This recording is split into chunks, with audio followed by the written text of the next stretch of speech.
Salam Şərqi Türkistan, salam Ak Yıldızlı Hep Bayraq, salam Cumhuriyet günümüzge, salam şehitlerimizge. Biz bugün 1933 yılı 12 noyabr ve 1944 yılı 12 noyabrda iki kıtımda kurulgan Şərqi Türkistan Cumhuriyeti devletimizni kaygı içinde esleyimiz.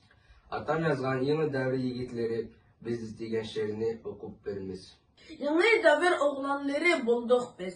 Ecdad yolunu devam kılıp mandık biz. Teknikinin sırlarını düşendik. İslam ruhi kalbimizge ornattık biz. Kompüterda program yazımız, atom küçüm kolunuzda tutunuz. Pen teknika kuralımız kolda var, düşmanlarga kalkınımız körstümüz. Müstakillik bayrağını götürüp, şehitlerinin yolunda yürümüz. Ecdadlardan kalgan mukaddes yurt, erkinlikni kulga elip gülütümüz.